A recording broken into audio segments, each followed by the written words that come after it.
A couple of years ago, we were on the hunt for a van. We didn't quite know what we wanted, but we knew we wanted something that would get us out and about and start to have adventures outside of the everyday. When we started our search, the first thing we came across was the VW Caddy, and we decided that was the van for us.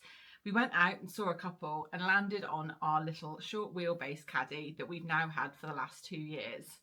At the time, we decided we would go for a Caddy and not a Caddy Maxi, which looking back was maybe the wrong decision. But now, after the last few years of adventures, we've decided it might be time to start to look for something a little bit bigger. But before we look at some other options, why do we love our VW Caddy? Well, it's taken us to places that we never would have gone without it. I think that's the main thing, because before we had this van, we didn't have any van whatsoever. So we were going in cars, we would then go to the traditional hotels and things, but having the ability to go to campsites, go to new places, discover new places, it's just been brilliant. And it's also a very versatile little van. Given its floor plan, it's still very, very spacious in terms of how much we can pack into it. We've had to do some pretty, clever little things to try and pack more into it, but it's been very, very versatile, and it's allowed us to do these things that we've always wanted to do. Yeah, and I think actually the fact it's quite small has been to its benefit and to its credit, really. So it has, as Tom said, allowed us to go to places that we wouldn't ordinarily explore and park up quite easily just due to the size of the van. So if we love our Caddy van so much, why are we looking for a new van? Well, actually, one of the things that's most brilliant about it, its size and the fact it is versatile and can get into a lot of spaces that other vans wouldn't, is actually one of the reasons why we're looking for an upgrade, because we're looking for just a little bit more space. So where do you head if you're looking for some van inspiration? Well, we headed to the Birmingham NEC for the Caravan, Camping and Motorhome Show a couple of weeks ago and got to see some really incredible vans. We want to share a few of our favourite vans that we saw at the show, and also a left field idea that we weren't even considering until we went there. So let's get started. For the first van on our list, the obvious choice if upgrading from a Caddy would probably be a VW Transporter, and this is the first van that we saw at the show. This was a beautiful conversion from Dirty Weekender, and we absolutely love this VW Transporter. Yeah, it was amazing, immaculate inside. It also had a huge pop top that had loads of different features to it. It was a really beautiful looking van. Yeah, and actually we've never really considered having a Transporter purely due to the roof height and not being able to stand up in a van, which actually is quite an important thing for us. But having the pop top and not really having considered that before, it was a really great option. And yeah, like I said, a really beautiful conversion from Dirty Weekender. This van gives us a lot of benefits over our current van. It's a larger footprint for a start. There's more room to move around. You've got a fixed kitchen area, which we don't have at the moment. We've just got a flippy up table and a stove. You get captain's chairs at the front, which are actually really difficult to fit into a Caddy, even if we wanted to. Plus, you've still got a full-size bed, and with the roof extending, you've still got the ability to stand up. Yeah, so we really like this because actually, like we said, it is a really natural progression from a Caddy. But we're still considering the fact that we're not sure if we really want a pop top. I think it's a great option, but for us, it may not be the right thing to go for, purely because we tend to actually just park up for maybe 1 or 2 nights at a time and wouldn't necessarily go to put the pop top up. And then without that, we still haven't potentially got the extra room in terms of height that we might want compared to the Caddy that we currently have. So a really beautiful van, but still a few considerations for us that might not quite tick all of the boxes.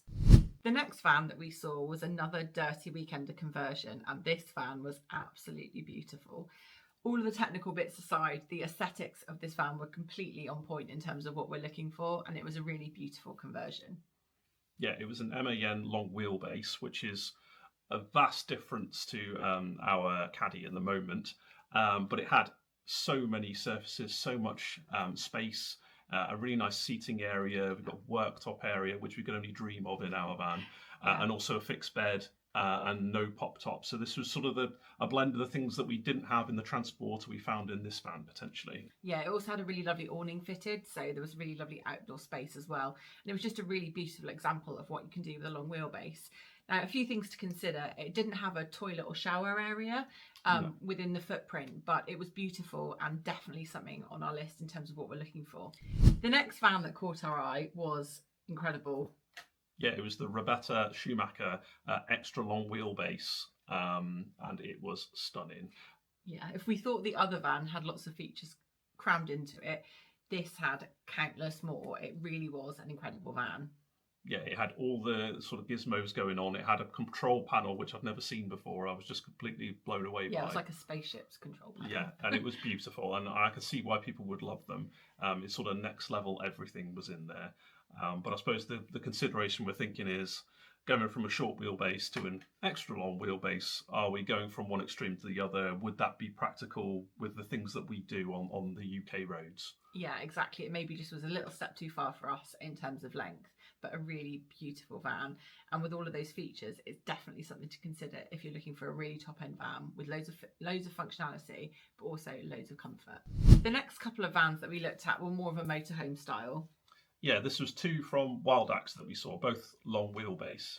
And they were really nice inside, really plush, really comfortable.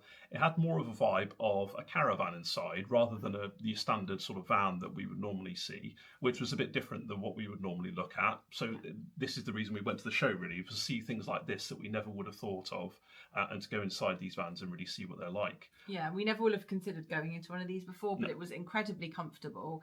Had all of the functionality that we were looking for. So had a shower, had a toilet. The one thing they didn't have was a fixed bed, which I think is something that we're really looking for. But the plus side of that is that it had a really comfortable seating area, which you could utilise throughout the day, and which a lot of the fixed bed vans that we're looking at don't have. Next on our list is a bit of a left field option, and not something that we were expecting to love quite as much as we did. Yeah, these were the Go Pods, which were basically just mini caravans, and which is not something we considered at all. No, we came across them at the show, and we would never consider towing something. But actually, once we stepped inside and had a little look around, we discovered they were actually quite a good option. Yeah. It was kind of like having the footprint of our Caddy, but all of the space rather than the sitting area at the front. Yeah, so everything we love about our Caddy in terms of it being quite compact and being quite cosy was actually available in the Go Pod, and actually they're really reasonable as well in terms of a price compared to what you might invest in a van. So we really love the Go Pod. You could stand up in them. There was a seating area which did need to be converted into a bed, so that is something to consider. But it also had a kitchen area as well, so really was everything you needed in quite a small footprint. I think the only thing, though, to consider about it is that we've really, as Tom said, not considered towing. And I think we love the fact that you can jump in a van, head anywhere, and not have to consider towing a vehicle. So that is a really strong consideration for us. But we did absolutely love the Go Pods. I'm probably now saving the best until last. Was the Scandy van's medium wheelbase, which was just stunning. Yeah, we walked into the show and it was probably one of the first vans that we saw, and we both completely fell in love with it and were a little bit obsessed with the conversion. It was just stunning. Yeah, we took an inordinate amount of time just walking around, looking at the same van, looking at it from different angles, and it offered everything that we wanted, I think. Yeah, it had the fixed bed, it had a shower, it had a small kitchen area, and even a little seating area. So it fitted an awful lot into a medium wheelbase and was a really clever conversion. The only consideration is that this van did have a pop top, which is not something that we would need, as we wouldn't need the additional sleeping area, but it was really, really beautiful, and the aesthetics were perfect, and it was just a really beautiful conversion. So those were our top picks from the Caravan Camping and Motorhome Show. But what next? Well, I think it's fair to say that sadly we don't have the budget to buy any of the beautiful vans that we saw at the show, but it's definitely given us lots of inspiration and really let us know what we're looking for in a van and maybe what isn't so important to us in terms of our next vehicle. In terms of the must-haves for our new van, we've got 3 key things that we're looking for. Number 1, we're looking at the wheelbase, and we're thinking a medium wheelbase is the correct one for us in terms of what we want to do with it and where we want to take the van. Yeah, it's the perfect floor plan for us in terms of being just that little bit extra than what we've got at the moment, but not too long that means we can't be held back in terms of where we want to take the van in the future. Number 2 would be the height. So we want something that we can stand up in. I mean, I'm just under 6 foot, so it's not too tricky to find vans that you can stand in, but it will be lovely to be able to just stand up fully, unlike in the Caddy at the moment. And the third and final thing is a fixed bed. After having pulled the bed in and out in the Caddy for many, many times now, we've learned that what we really want is to be able to just set it up and leave it there. And a bonus to having the fixed bed is that you also get the garage area, so plenty of storage around the back of the van, which we currently don't have. So where do we go from here? Yeah, well, the hunt is on for a medium wheelbase, And if you've got any particular vans that you would recommend, we would love to see your recommendations down in the comments, just to give us some ideas about some vans we may not have considered before. So for now, there are more adventures planned in our Caddy, but watch this space. We hope there might be a new van on the horizon soon.